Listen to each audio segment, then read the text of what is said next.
Everyone, and welcome back to part two of Gathering on Greentree.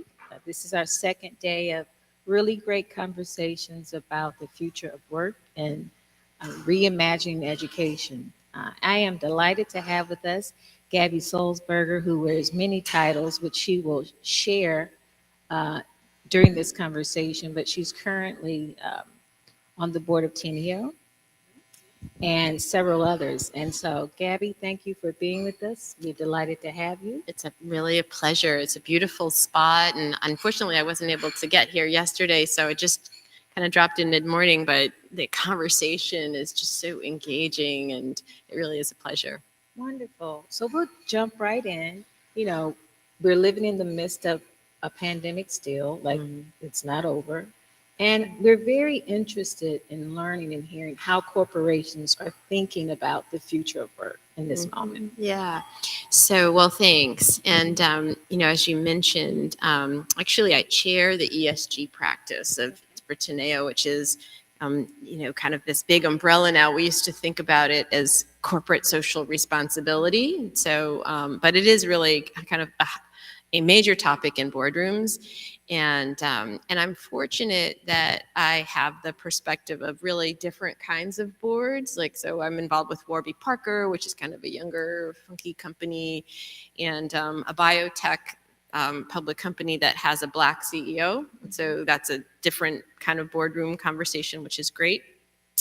And then very big companies like Eli Lilly and MasterCard. And so it's hard to generalize about kind of the situation, but if you were going to, say there is a major theme right now, it is, we talk about it, future of work, really kind of the war for talent. And so it's interesting. It creates opportunity, but it is really a challenge, which is something that is kind of I think in a lot of ways a post-COVID phenomenon that, if anything, now has been even exacerbated further by, in this last 2 months, you know the war in the Ukraine has had like so many unintended and unexpected consequences, but one of them has been kind of to further drive inflation, which then has this impact even further on wage inflation. And so it's a real thing that that really, to a board, the kind of topic number one, number two, and number three is given in general kind of a growth environment. One, how do we get the talent we need? And then two, how do we keep our talent from being poached when people are, being, kind of recruited away with not just a combination of much higher salaries, but all kinds of new forms of flexibilities. And we're talking about it a little bit at lunch, unlimited vacation days, like just a whole array of things that, some of the larger established companies have, frankly, a harder time kind of getting their hands around in a quick way. But so if right now, how they're thinking about the future of work is not, to be honest, is really a little less long-term and more kind of almost in crisis mode. Interesting.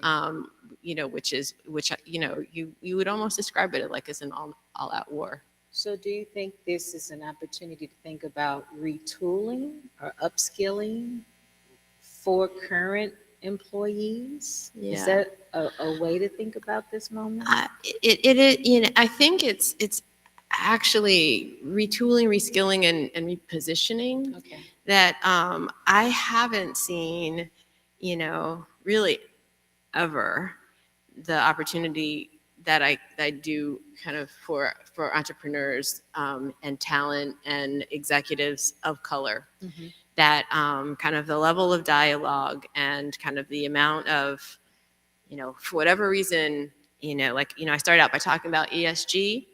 So there is the investor community has kind of gotten on this bandwagon and has kind of put, there's a drumbeat now that's actually hit Washington, and most relevant for these public companies is the SEC, which I know this sounds a little esoteric, but there really is pressure on the kind of disclosures people are accepted they're going to make, in the next 12 to 18 months around all their diversity data. So all these big public companies that used to be able to kind of hide behind a veil, the writing on the wall is no longer. And so, you'd like to think that it's George Floyd, and kind of social awareness and all that kind of stuff that has motivated and animated all this behavior. And maybe some of that's true. Quite honestly, I think it's mostly a regulatory environment and an institutional environment that is kind of changing the nature of the game, and that is actually creating, that's why you're seeing, like, when they talk about poaching, who's being poached. Like, we're being poached because, like, there's, for whatever reason, there hasn't been this pipeline of us. So it does really create opportunity. In the near and middle term. I don't assume that this is a window that's open forever, but I do think it's a really pretty interesting and unique window that's open, right now. Well, are you seeing that same push towards appointing Black corporate directors, I would say in this case, or a more inclusive board? And if companies are now realizing they're going to be under much more scrutiny, right? So is there also this same push at the board level? Honestly, there is. And again, it's, like we've seen, and there's pushback against this, as we know, but, in the last 12 months, like NASDAQ, in order to list your company on the public, you have to have a Black director. And as I said, SEC is going to require that, companies list the diversity on their boards. So kind of institutional and structural, changes like that are really driving a very different conversation. Now, there's a lot of issues with all that. I mean, first of all, these are not institutions that are known for their creativity. So they kind of like to go to their Rolodex of, Black people that they know. And, so it tends to be kind of, the same kind of like people being recycled through. And so there's a lot of work and opportunity to be taken advantage of. But, again, I don't assume that this is a window that's open for 4 years or 10 years or anything like that. But in my 20 plus years of working with, I have not seen this before. Really? So, so I think there really is genuine opportunity. And I was talking about having a conversation a little bit earlier. I actually think a big category, and this is some of the work that Ursula Burns and I have done together, is in the venture capital and private equity, world, because most of their companies go public on NASDAQ. Most of these firms, as we know, are run by people who don't look like us. And so their Rolodexes don't generally have a lot of us, in them. And now all of a sudden, they have like kind of a portfolio of companies that they hope to go public in the next year and a half. And they are scrambling a bit, to meet the NASDAQ requirements. And so that creates opportunity. And what we want is, we don't want it to be a scramble where they just like, pick some guy off the street and put him on the board to like check the box. What we want is for them to, find somebody great, who brings, our background, and for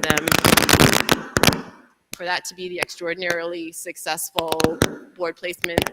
All of a sudden. Okay. But we want it to be an extraordinarily successful, board placement that then leads to others, and, over the longer term, it becomes structural. So I like this idea of companies thinking about venture and venture capital, because one of the things we've been talking about is closing this wealth gap. And do you see this as an opportunity for corporations to enter that space through this vehicle? Like, how do you see where is a pathway for companies to truly be engaged in that aspect of sustainability and growth? Yeah, well, I do think that having more of us in their boards, in senior leadership, or on their boards is an important part of the path. Okay. Because if we're not in the room where the conversation has happened, sometimes these issues are raised, but in my experience, mostly they're not. Mm-hmm. And it's not, because, these are necessarily bad people. It's just, it's easy for them to focus on the things that they know.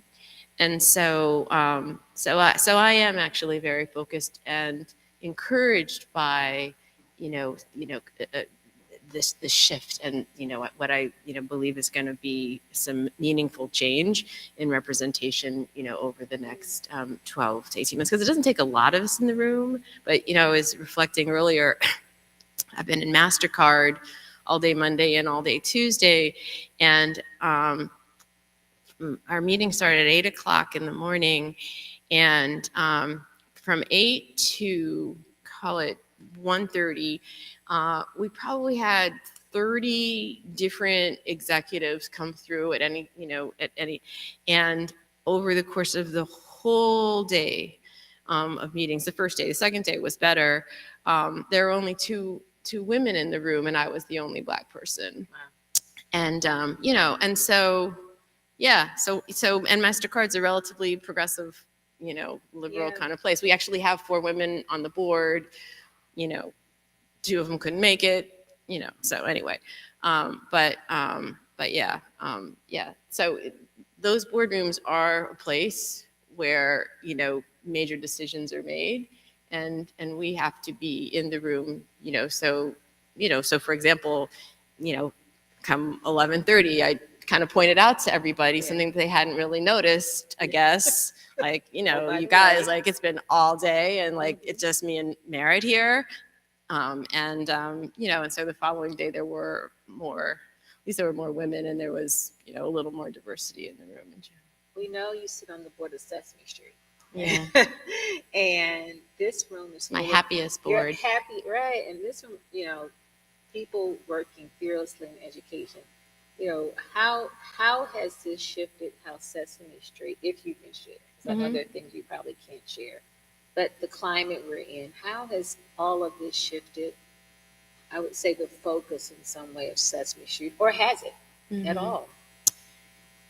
Yeah. Do you mean particularly the future of work? Future of work, Yeah. exactly. How they're approaching education, the issues around, I guess, racial trauma and healing. How have those things impacted Sesame? I'm just really curious. Yeah.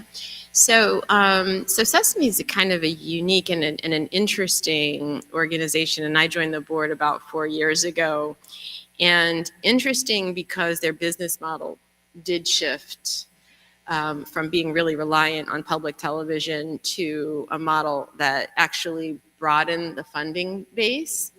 That then, so it's kind of for a different day, but it's very well funded now, in part through partnerships with HBO and Disney and some other kinds of stuff that they've developed. And so that has actually given them flexibility to I think pivot in some ways with regard to their strategy, which has been really important.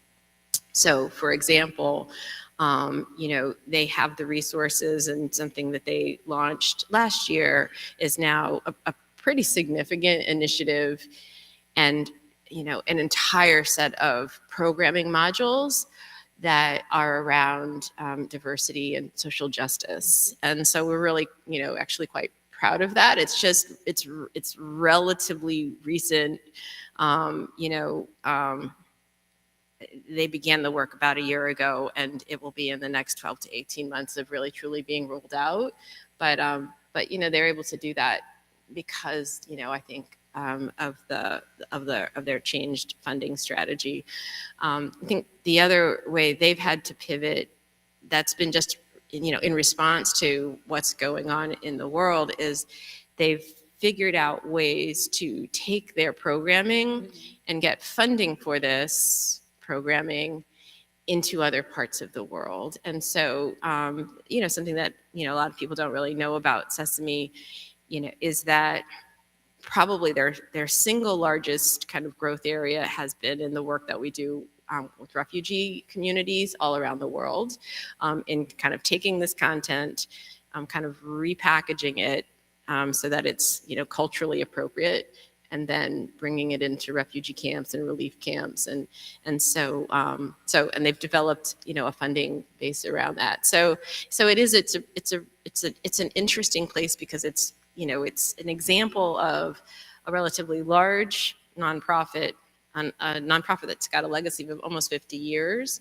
but has been able to kind of reinvent itself, a couple of times now, both a funding platform, and then a kind of a set of focus areas that are still very much relevant.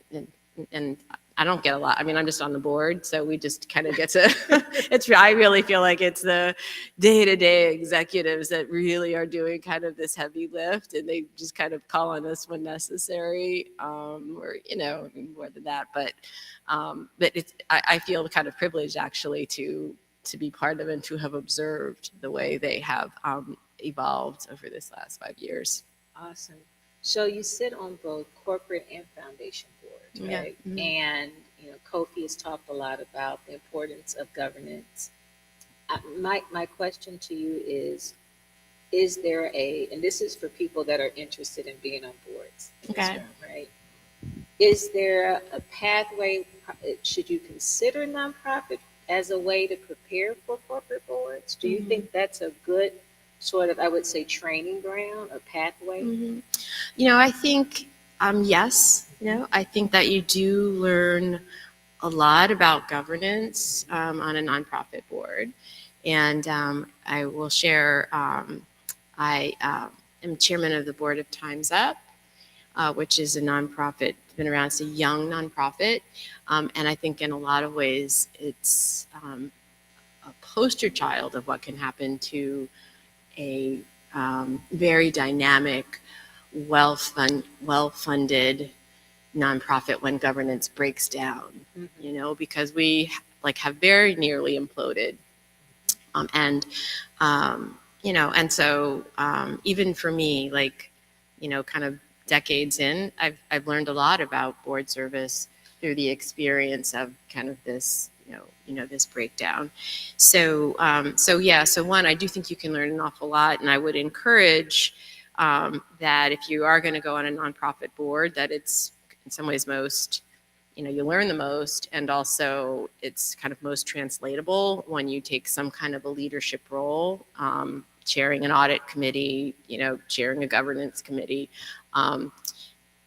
Fundraising and development is, while it's very important for a nonprofit, is a little less translatable when you move on to a corporate board. Really? Well, because you're not fundraising in the same kind of way, or they are fundraising, but not not in the same way.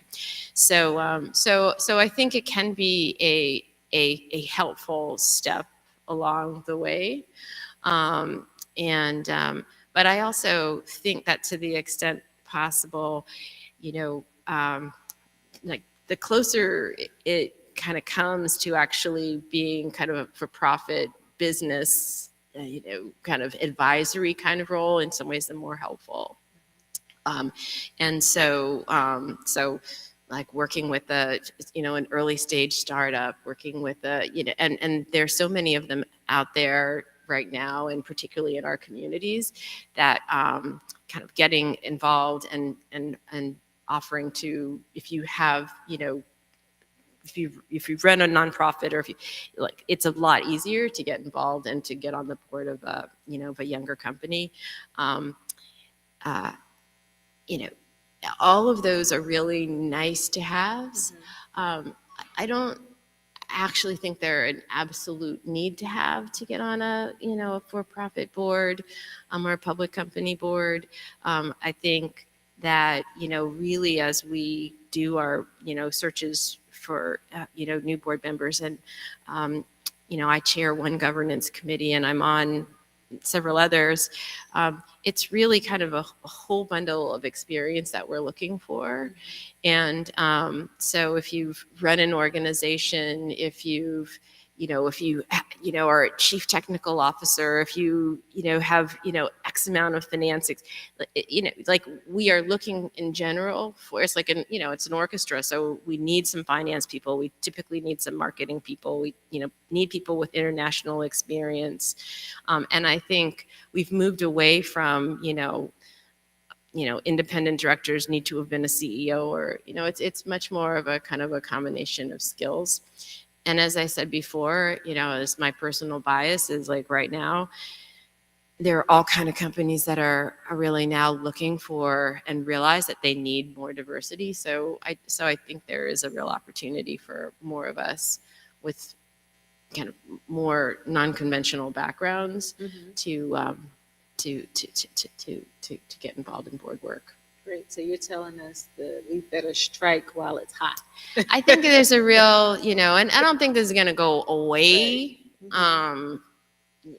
Like there's going to continue to be new companies, and with some of these structural changes in place, there's going to, but there's a lot of scrambling happening right now. So so I think there is some real opportunity.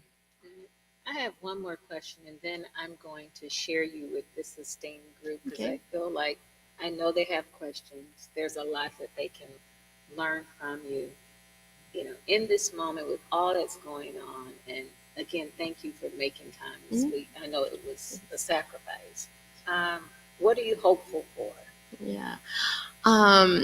Well, like, it's a really strange time, Yeah. like kind of coming out of COVID and, now into this, like, kind of, I don't know, like, is there a world war that's going to happen? And, and what does this mean for, the price of oil? And it's just like, it just feels like there's a lot that's really strange. And, but there are, like, to me, some things that make me actually more optimistic and encouraged than I have been in a long time.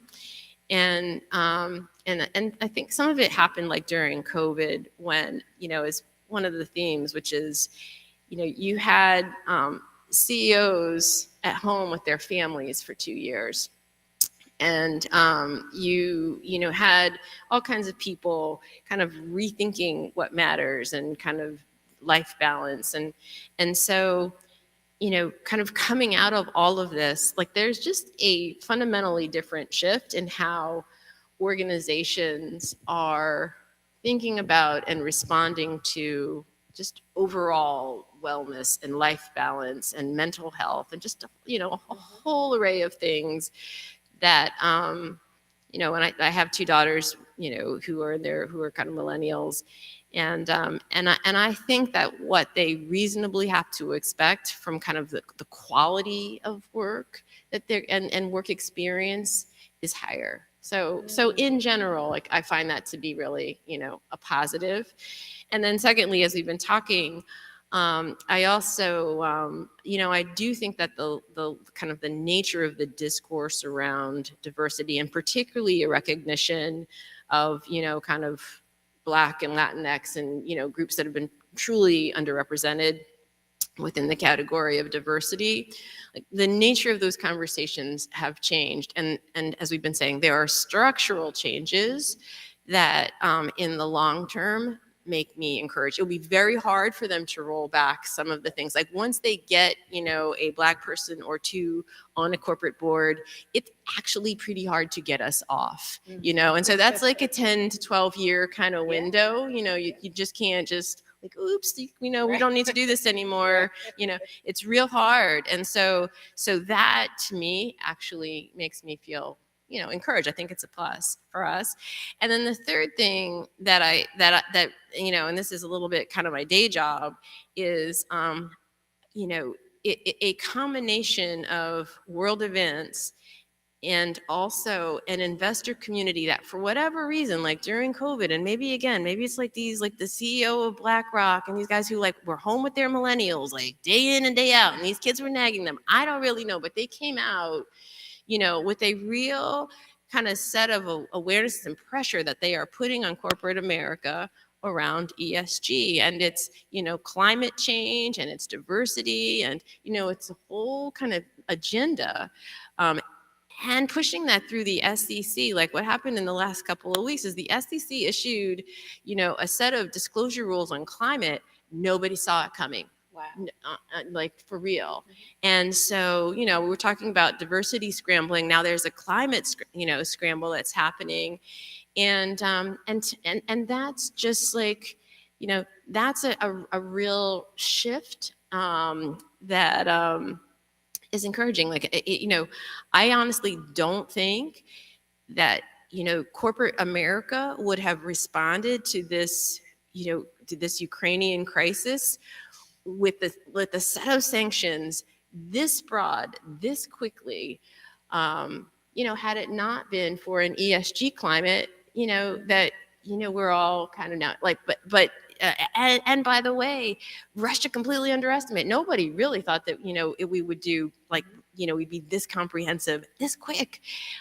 But it's the kind of context right now, and the real awareness and set of expectations that started with an institutional investor community,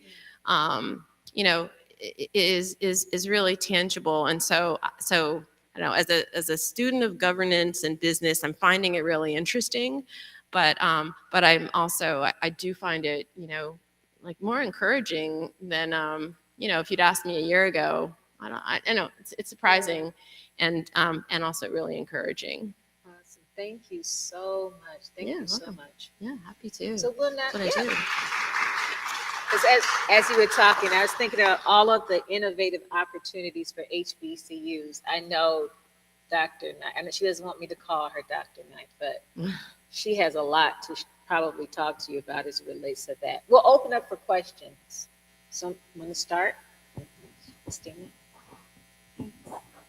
Thank you so much for everything you've offered. This is such a fruitful conversation, super timely with our workforce development workshops we're doing right now.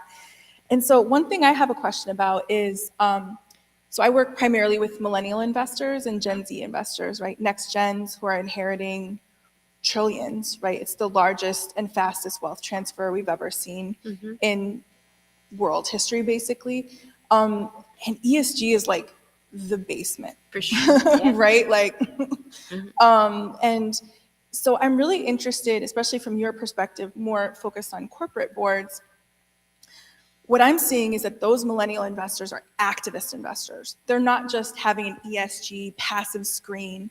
And for those that don't know what that means, it means they're just like screening their investments for harm, mostly to the environment, to be honest. They have very few racial justice components that have been incorporated by a lot of those entities.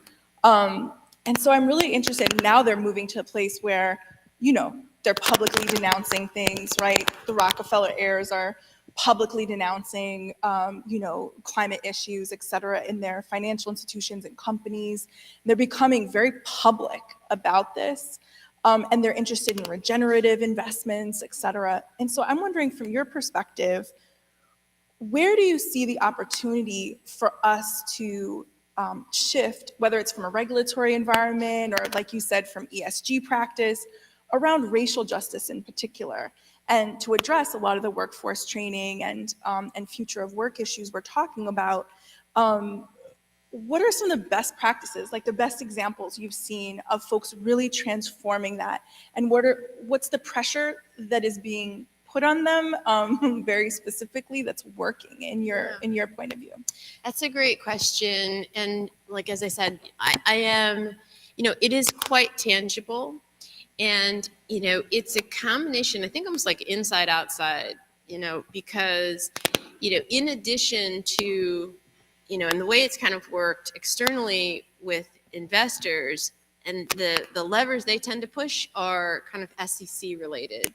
So, when I say that now the SEC and everybody is kind of preparing for disclosing, like pay equity and, just like that's actually pretty significant. And so when you put that in combination with, and you're talking about a category of investor that's really important. They're not, it's different, like they're the kind of investor, that comes to an annual meeting and, creates a lot of drama. And that's super important. It really is.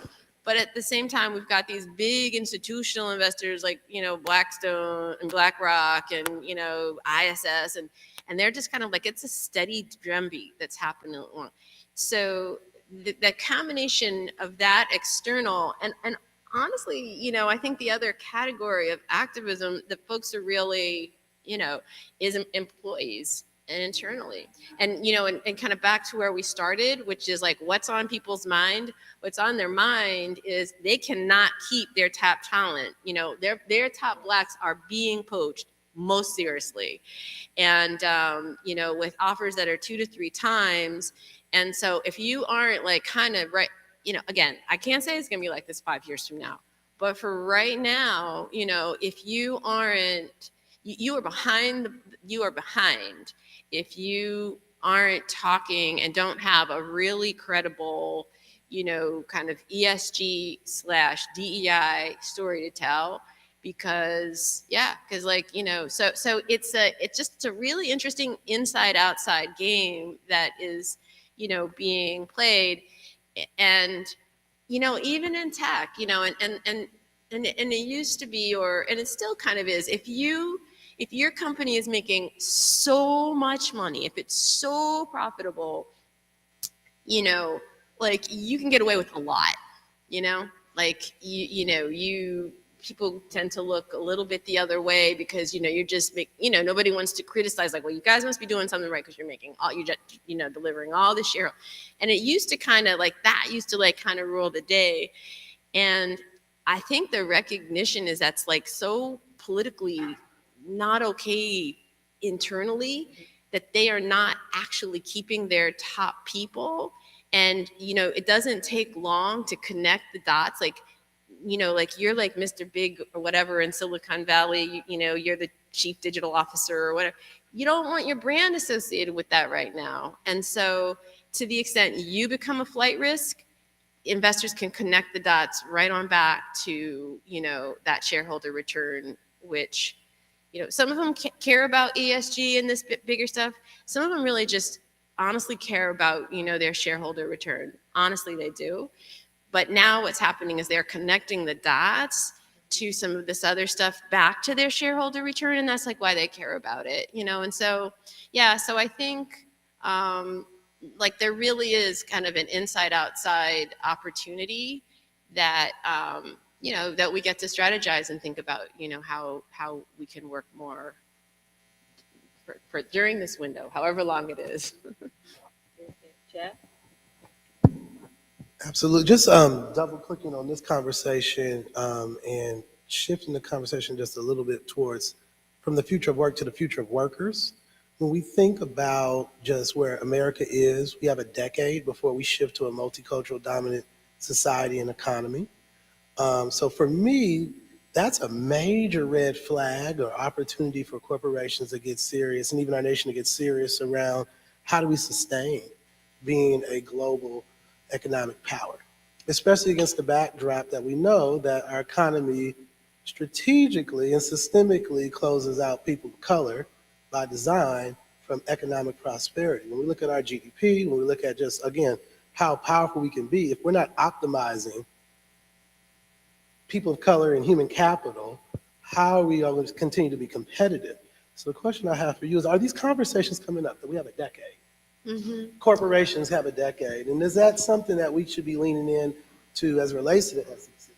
Because quite frankly, it's a homeland security issue that we currently don't have the human capital to keep things afloat, as we saw with the gridlock in our global supply chain and its impact on our ports in America. That's a major homeland security issue. When we exacerbate that over the next 10 years, if we don't get ahead of this to your point, it could have any detrimental impact on just industry across America and our global standing. So are these conversations being had at the board level?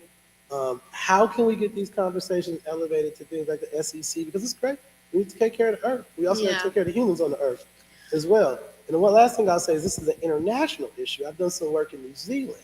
And what you're seeing across the world is that Caucasian birth rates are declining. It's declining here in America. And indigenous and people of color birth rates are increasing. In New Zealand, they have a big issue right now after the last 10 years because of the earthquake that they've had. They have not invested in the Maori people and the Pacifica people, the indigenous people, because New Zealand is a nation that was built based upon colonialism and imperialism. There's an impasse that we've seen with them, where the white dominant culture now is trying to figure out how do they shift the workplace culture, the future of work, to now be more accommodating of the indigenous culture, like having lunch with your family in the middle of the day and changing the work. My question is, how can we amplify the importance to the business community around this impasse in demographics? And if they don't get ahead of this, they continue to be less and less effective. Right. Yes. That was a lot in there. Right. I told you that. I know they had comments, questions, put back together. Yeah. So a couple just observations, because I don't think, you're absolutely right with these observations, and there is not a simple or a clear answer, really. But, my own observations are, one, that unfortunately still, it's getting better, but boards and, kind of corporate America in general is not that great in the big long term, and partly, unfortunately, like it's a little bit the setup, and I'm just being really realistic, that, this is a quarter to quarter to quarter thing. And so, we have real live deliverables and, and so the communications that you have to have with, your customers in some way, which is the institutional investor community, like about, short-term trade-offs because you are investing in a 10-year out view of like what a global demographic could or should or may, like that's hard.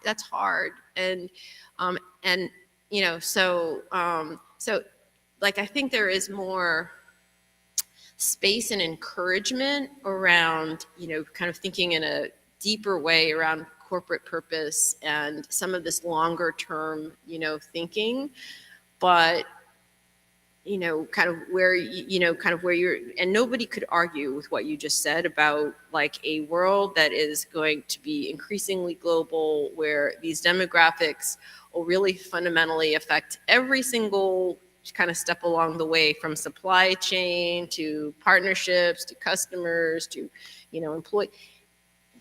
It's just, we're not that well set up to think in that way. So that's, that is, I think, my observation about that.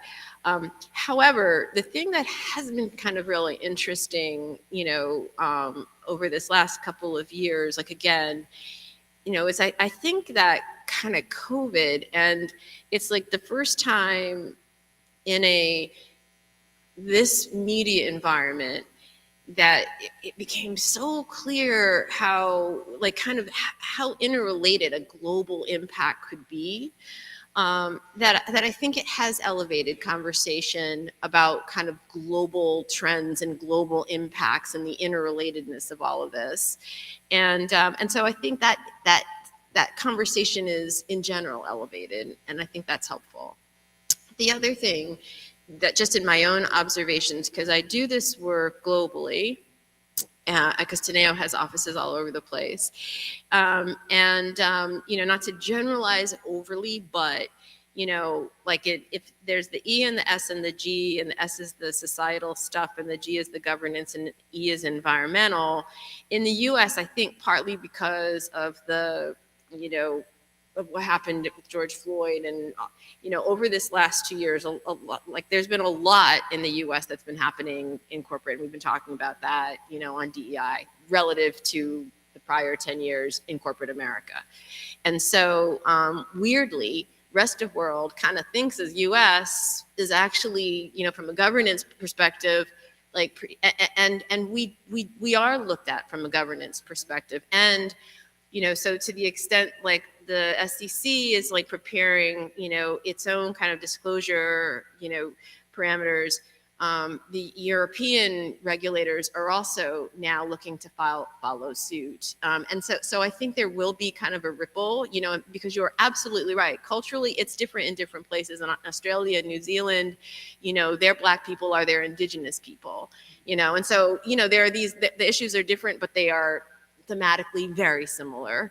And so, and similarly, just as an aside, like Europe is actually quite ahead on the E and the climate stuff relative to, so they've been living with a set of climate disclosures that we are now just like, what, kind of dealing with.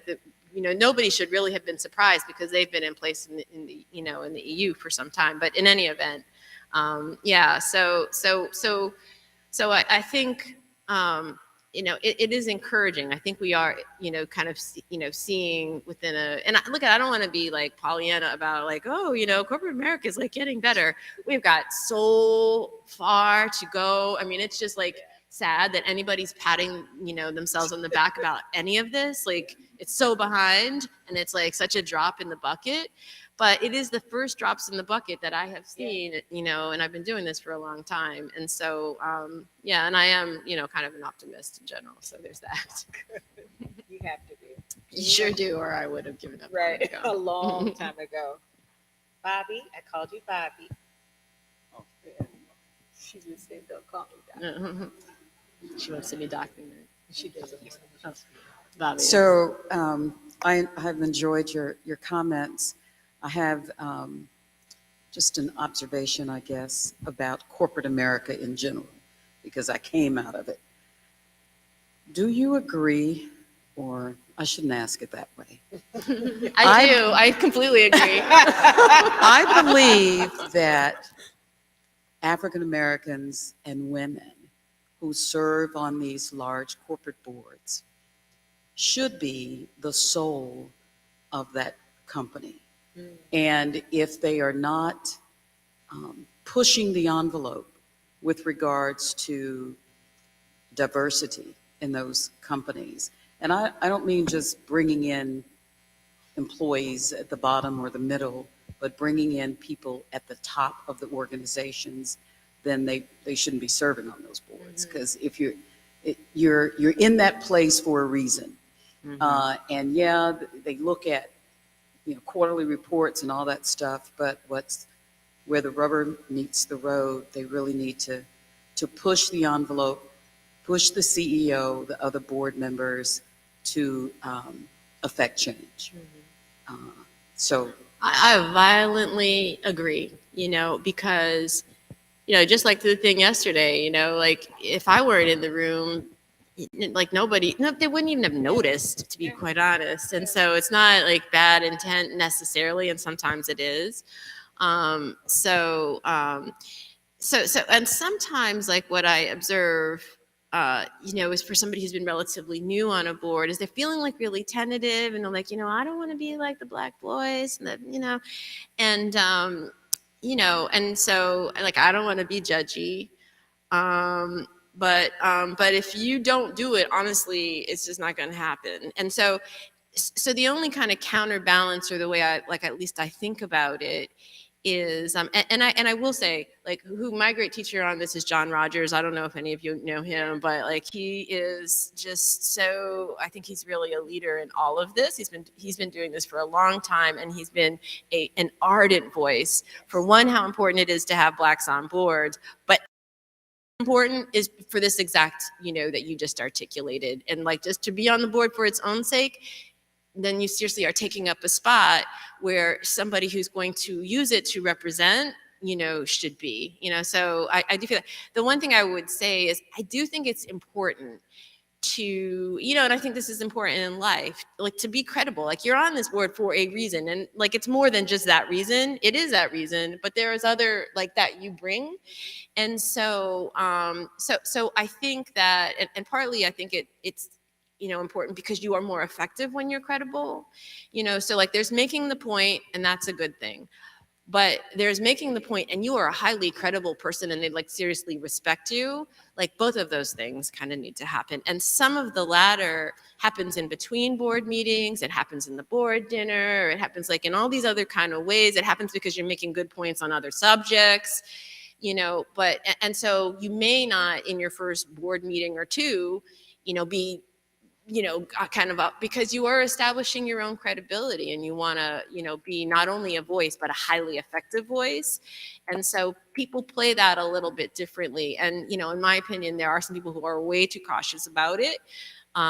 You know, but, you know, I too have gotten more confident over time. And so, you know, so anyway, so, but I so agree that, you know, and, you know, and like I see like other categories, they're not shy at all. You know what I mean? Like they've got like some interest that they're representing. They bring that right on in. And, you know, so anyway, so I really agree with that. David? You've got it. You should be answering these questions too. You've got all this board experience.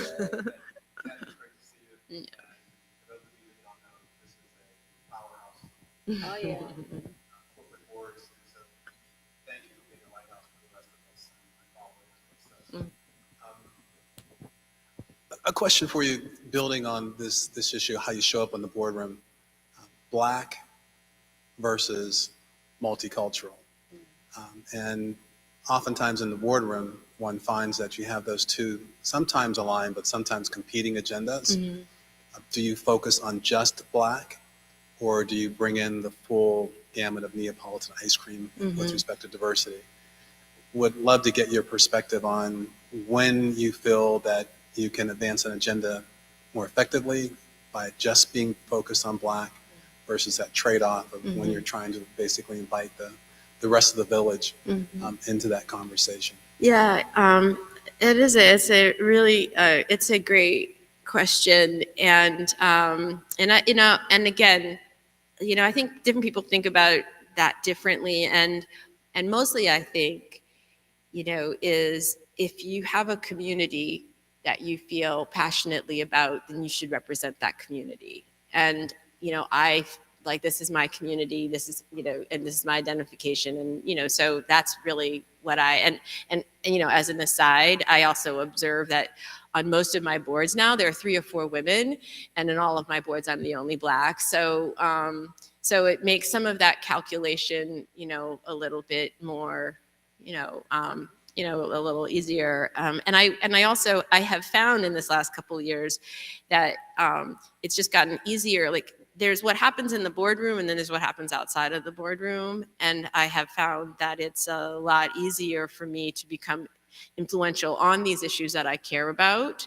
And, you know, either like in one-on-ones with the CEO now, who all of a sudden is like really focused on this stuff, or the chief diversity officer, or the sessions that they hold and stuff. But so for me, you know, I'll always care about issues for women.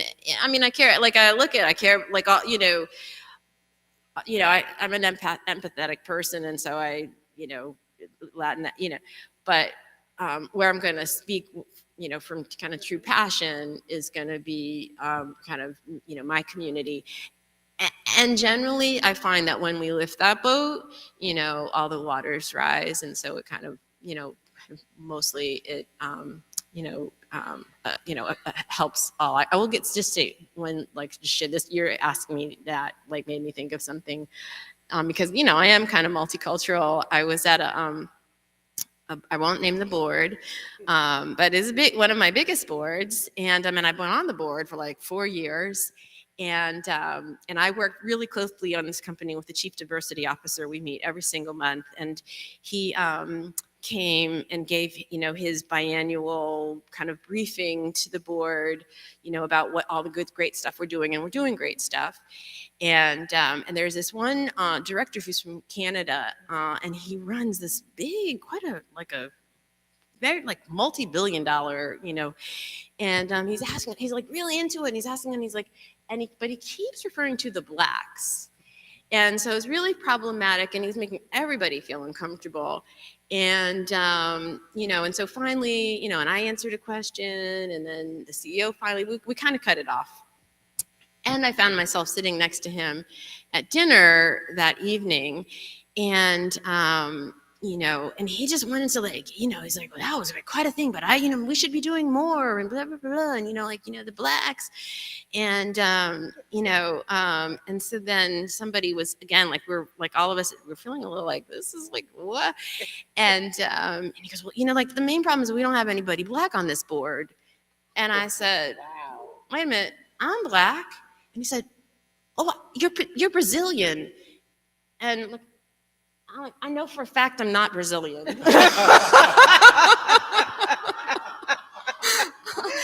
And anyway, I don't know what made me think about that, but and that just happened. So there you are. It's just these folks. What are you gonna do? I was really honestly not.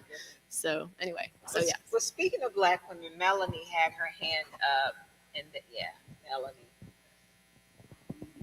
And then after Melanie, Dorian, and that. Oh, you have one. I knew you were okay.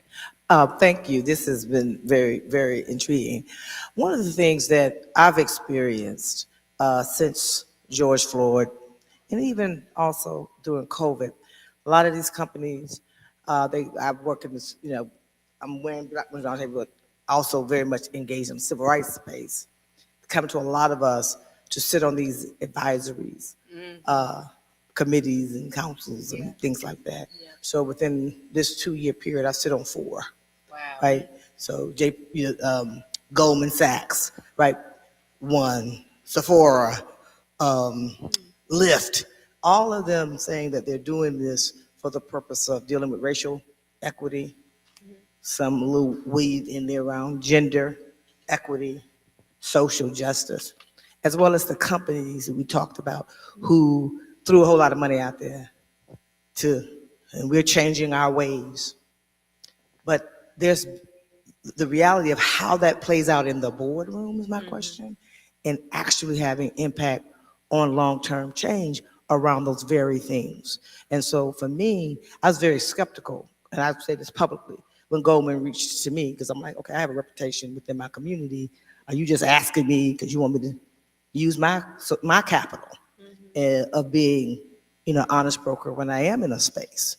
So, so I asked the question because if it's this short-term gain, look what we're doing, right, but it does not impact what we're sitting here talking about for the last day and a half about really having systemic change. How does it play out in the boardroom? And how do we, those of us, not just myself, but those who are asked to get engaged in this, so that it affects long-term investment, like a Goldman, we're going to focus on Black women, 1 million Black women. We're going to put the B sounded great, but how does that really trickle down over the long term? And we'll really see change, or will it be this short window and we shift? Some companies shifted. They say, oh, we're going to do all of this. Right. Oh, but next year we did the Black people this year. Right. The same thing that had been happening. And then the next thing you know, something happened to the Asian people, APIA people. So we're not giving that to y'all this year, next year. And this literally happened. I'm not gonna call the company because I get them in trouble. But those are some of the realities and some of the things that are actually playing out. Right. So at the governance level, at that level inside of the boardrooms and in these boardrooms, where how do we make sure that we can continue to make change? Especially when they say Black women are in vogue, we in vogue for a minute. So how do we leverage that for our community? Right. And that's probably a lot of questions in one. Yeah, I mean, honestly, in my whole life, it's never been this good to be a Black woman, professionally, right? So, we'll go, me for a minute, I don't know how long it's going to be. I was like, wow, is this what it's been like to be a white guy all this time? That's dang, that's a lot easier than having to actually, perform. But anyway, I think you're exactly right. And it's not that different, in a boardroom, and it's a little bit the opportunity of this moment is that we kind of, get to pick and choose, which are the organizations that you believe, this is kind of the, topic of the day versus where you are really sensing and believing there's a kind of a true and deeper commitment. And, I don't know about you, but like what the main thing that I've got that's finite is time. And so I have just gotten to be really, it's like my screen. Like if this is the place that I'm gonna like be putting my time, and generally like for a board, like it's a serious commitment. Like I was saying before, it's hard for them to fire you, but it's also hard to quit. And so for me to do it, like I will spend enough time to believe that it's worth it for me, that like we aren't like kind of the bright shiny object of the moment, and that kind of CEO on down, there is a meaningful way. Like honestly, like when I think about a board, or like there's two things. Like, am I going to learn? Am I going to keep growing? And secondly, am I really going to be able to be of service? And if like, kind of your black thing is just like kind of your thing at the drawer, then I'm probably not going to be of service, because I'm going to be like raising all kind of hell over the next 5 or 6 years. And you are not going to be interested in what I have to say. And so like, that doesn't make sense. That's not a good fit. So, so for me, like that assessment of like, is this like a really meaningful thing, or is this just like a little bit of window dressing because for right now I need to have something to say about how many board members I have, and like, oh, look at her background and the whole like blah blah blah. It's not a really good fit. It's not going to be great. You're not going to be happy with me, and I am not going to, I'm going to figure out a way to get off this board. So like, why put us both through all those paces? So but it's really I think it's a little bit of an opportunity that that we have right now to discern. It's an opportunity and a challenge, because there's more folks out there who are talking about it, and and so we have to kind of really sort who's really truly in a more serious way committed to it. One more, and then we have something really special we have to do. Oh gosh, Dorian. is it another photo? It is, isn't it? Dorian. Absolutely. I so appreciate the conversation, and you have a super unique perspective. I think one of my questions is, on the private side, you talked a little bit about shareholder value, and how do we get boards to start to pivot away from this outdated, like Freeman-esque model around shareholder value that's put on this kind of quarterly cycle, and think about more so around blended value returns? Mm-hmm. I think the second part of that is on the DEI side, moving organizations or corporate boards away from thinking that they are doing Black people a favor by hiring them, as opposed to they are creating value for their company. Mm-hmm. And I think on the foundation side, would also like you to kind of touch or speak a little bit about the diversity on the boards of foundations, particularly as we're leaning on social change. Because I think when I look at the boards, you have spaces that are 70 to 90% white, making decisions for communities that are 100% of color. And I don't know anywhere that I would see the reverse, where you say you have a 90% Black board making decisions for a community that's 100% white. Yeah. That would be like a funny SNL skit right there. So how much time on these 3 questions? I know, right? You can pick one. How about you? So they're all really important questions. So in terms of the first, I think you're exactly right, and like that's kind of part of a larger conversation that's happening, which is there has been kind of a dominant model that's a kind of a quarterly, purely focused on stockholders, and like that's the job. Like how much money are we gonna throw off every quarter? And that was a pretty dominant model for a long time. And that there really is a shift that's happened about that, which is a broader shareholder view that, that as board members, we now have a, kind of, it's a fiduciary obligation to think more broadly about, the corporate purpose, like what is the needs that we need to meet within our community, within our employees. So that's a shift, and to be seen is kind of what that means with regard to this other part of our job, which is actually to deliver those quarterly returns. Because, I mean, like honestly, like you could love my stock you could love all this kind of stuff that I'm doing. And if I'm losing money for you every quarter and you are seeing your stock price consistently decline, you will trade out of my, there's like no doubt about it. I would, so the conversation really is about like, how do we meet the needs of all of these shareholders and stakeholders in a way that actually serves that notion of delivering investment return. And that turns out to be more complicated, and that does turn out to be more long-term. And so that's exactly kind of where all the conversations are.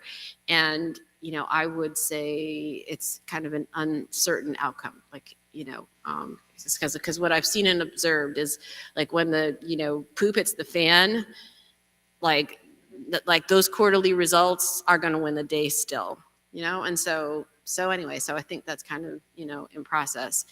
And then your second question was about how we weave DEI into these conversations, and then also and how we think about that in the foundation world.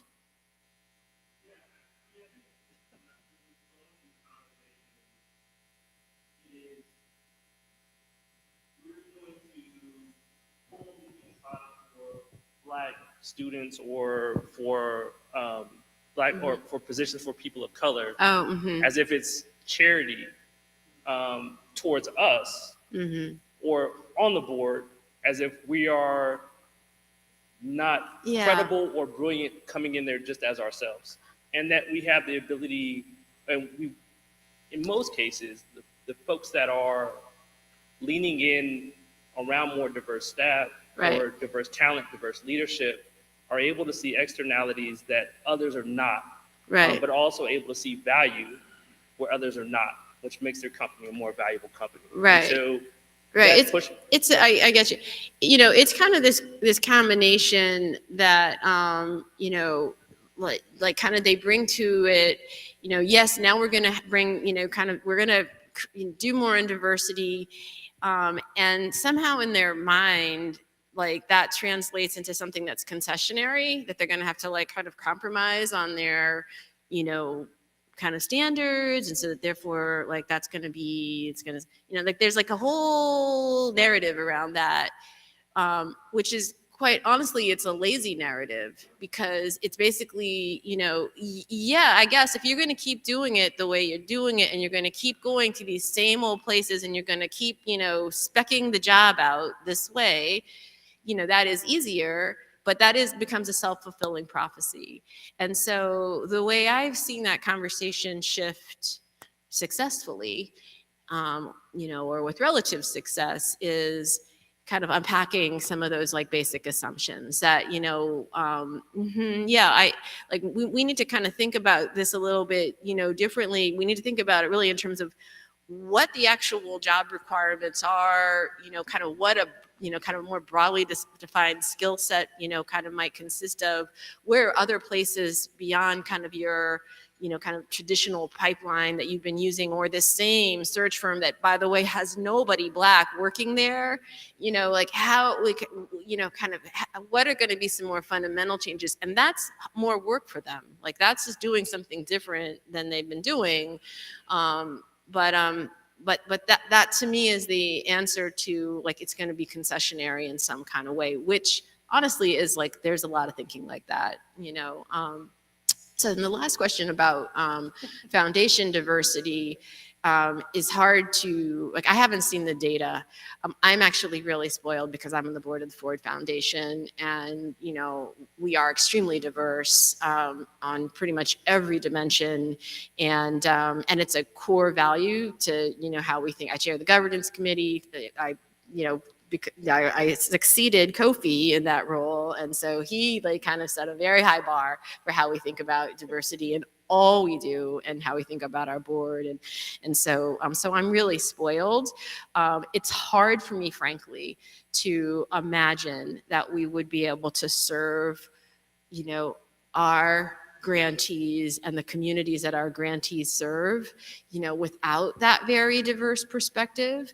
And so I take your assertion honestly, like I can't argue it, you know. How do we go about, you know, using the example of places like Ford that's actually doing it quite well to kind of elevate overall within philanthropy? You know, that's a question I'm going to turn back, you know, because it's an important question.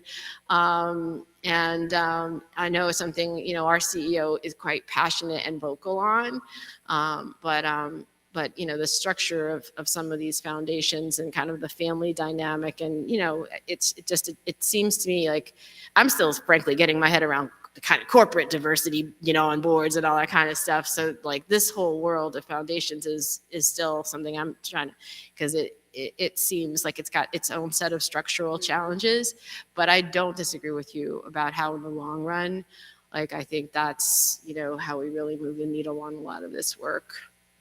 Thank you so much, You're Gabby. welcome. Wow, so many like rich nuggets from that conversation. Everyone, we're going to follow the direction of Jay and Yolanda, I believe, out to move outside. And it's a nice treat and it won't hurt.